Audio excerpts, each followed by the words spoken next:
Vamos relembrar aqui sobre o erro de tipo e erro de proibição. Sou o professor Ederson Félix e o tema de hoje é de direito penal.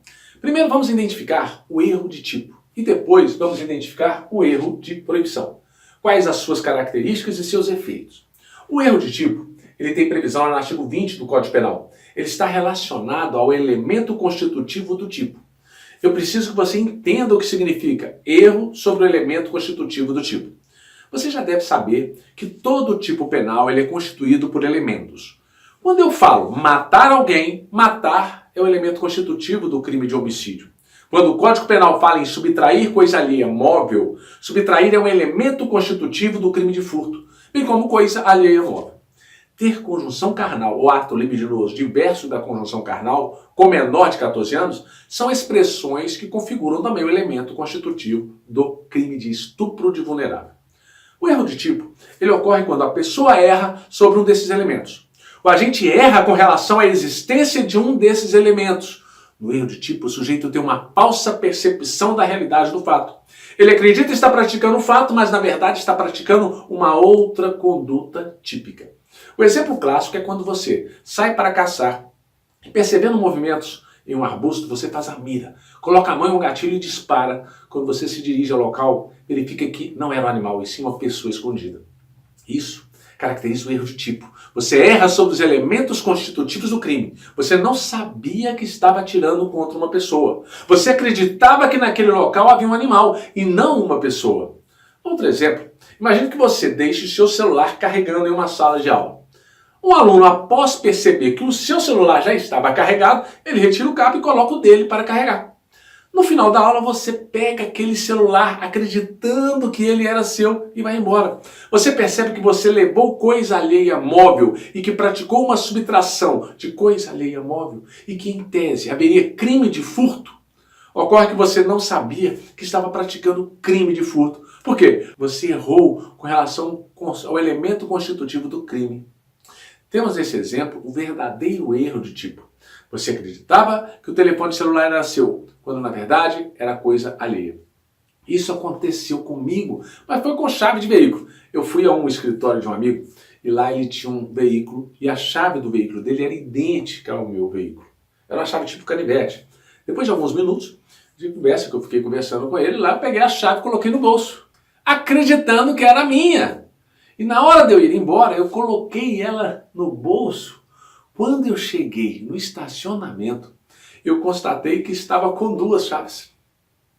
Aí eu tive que ficar testando qual que era o meu, para ver qual que abria o carro.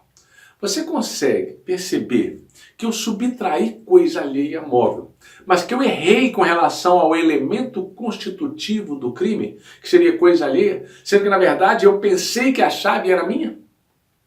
Você já relembrou e sabe agora identificar o que seria erro de tipo. Você tem que ter em mente que erro de tipo sempre irá excluir o dolo. Memorize, erro de tipo sempre exclui o dolo. Você tem que anotar para memorizar também que o erro de tipo ele pode ser de duas espécies, invencível ou vencível. Se for invencível, ele irá excluir o dolo e a culpa. O fato será atípico. O erro invencível é aquele que qualquer pessoa cometeria, naquelas mesmas circunstâncias. Se você está numa balada em que é proibida a entrada de menores de 18 anos e tem um segurança pedindo ainda inclusive documentos de todos aqueles que estão entrando, só que você está lá dentro e uma mulher mexe com você, você sai, mantém conjunções carnais com essa mulher. Você desconhecia que ela tinha 13 anos na verdade. Você responderia por estupro de vulnerável? Em tese, ficar provado. Isso não. Por quê? Porque qualquer pessoa cometeria nessas mesmas circunstâncias o erro com relação à idade dessa pessoa. Temos aí um fato atípico, uma vez que houve erro de tipo invencível, havendo a exclusão do dolo e da culpa. Muita atenção, se houver erro invencível, haverá exclusão do dolo e da culpa, e o fato será atípico.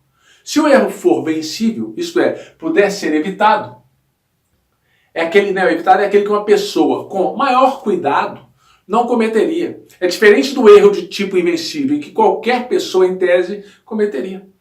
erro de tipo vencível, uma pessoa mais cuidadosa não cometeria. O erro de tipo vencível também exclui o dolo e só responderá por culpa se tiver previsão na modalidade culposa do crime.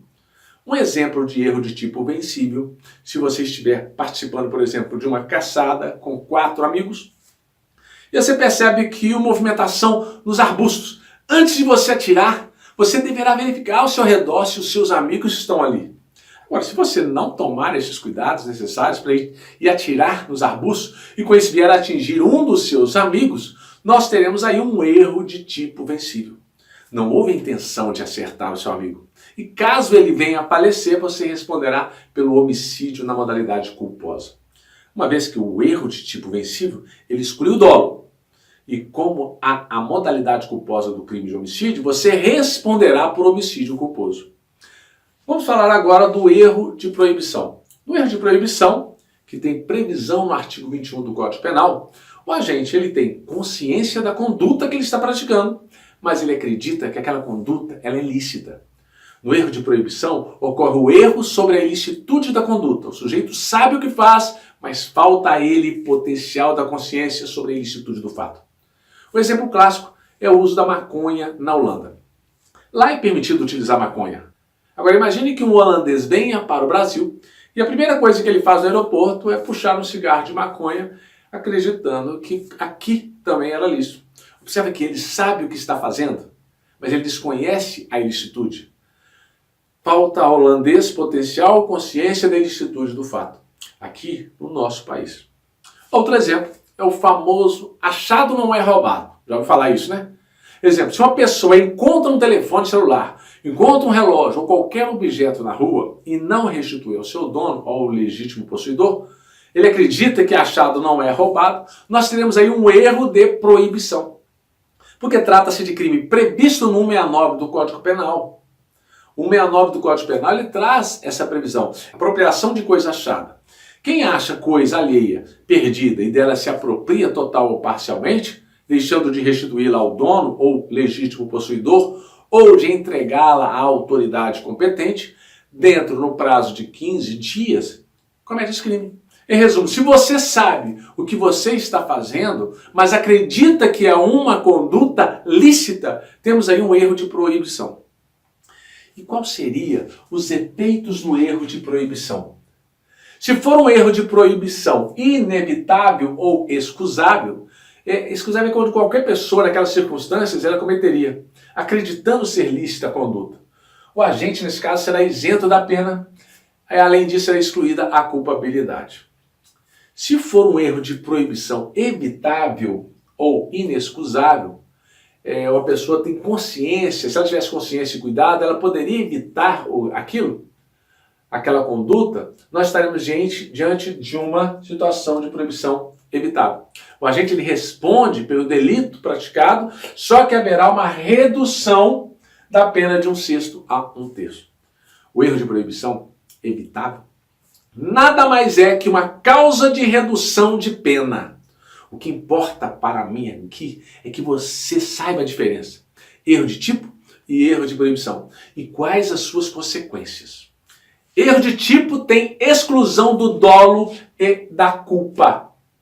Se o erro de tipo for vencível, ele exclui o dolo. E o agente responde por culpa se houver a modalidade culposa. O erro de proibição, se ele for inevitável, exclui a culpabilidade e o sujeito será isento de pena. Ele praticou um fato, o fato é típico e antijurídico, só que ocorreu a exclusão da culpabilidade. E nesse caso, será isento de pena. Se o erro de proibição for evitável ou inexcusável, o crime praticado, mas haverá o quê? Uma redução da pena de 1/6 a 1/3. Espero que você tenha compreendido, tenha feito as anotações e se gostou, compartilhe com seus amigos. Um grande abraço, professor Ederson Félix.